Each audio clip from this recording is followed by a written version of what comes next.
Right, lawmakers in Uganda just passed a bill that would punish people with up to 20 years in prison for just identifying as LGBTQ. CNN's Larry Madowo live in Lagos, Nigeria for us. Larry, now we're hearing that an amendment to the bill goes even further. What can you tell us?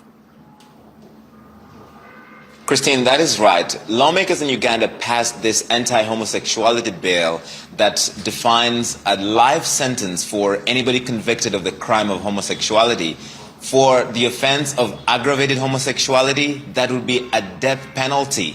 It's likely that President Yoweri Museveni, who the bill goes to now, will assent to it because his prime minister and his attorney general were in parliament when this passed, and he said that the government fully supports it. President Museveni has called homosexual people deviants, but this law goes a lot further than many anti-LGBT legislation in Africa because it criminalizes even identifying as LGBT or non-binary in the country. The man who proposed this bill, the opposition MP, calls himself a human rights lawyer, and he took a lap of honor when the bill passed in Parliament, in fact, criticizing Western nations. Listen. Being threatened with the visa restrictions, travel restrictions, these homosexuals have been jamming my phone with the nudity, profanities, and abuses, thinking that we would relent. I know what I have gone through is what all of you have gone through in one way or the other.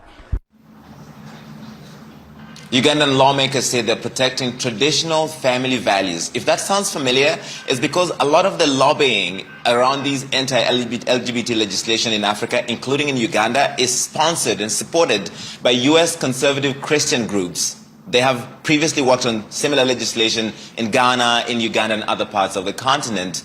And so this builds on that. I was in Uganda just last week, and there was a lot of concern within the queer community and their allies, within civil society organizations, and the ways this could be weaponized or abused to affect sexual minorities in the country. And this criticism from Human Rights Watch and other human rights bodies that say this is using sexual minorities for political capital, Christine. Larry, it's just so chilling. I mean, is there a viable opposition at all in the government to this, or is this going to happen?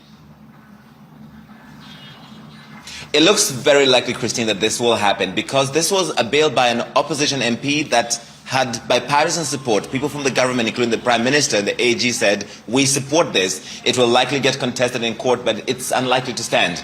And the law that this builds up on is a colonial law, British colonial 1950 law that criminalized same-sex relations, and then this has a lot of public support. Uganda is a deeply Christian conservative nation, so this looks like it will happen. All right, Larry Madowo, thank you so much for that.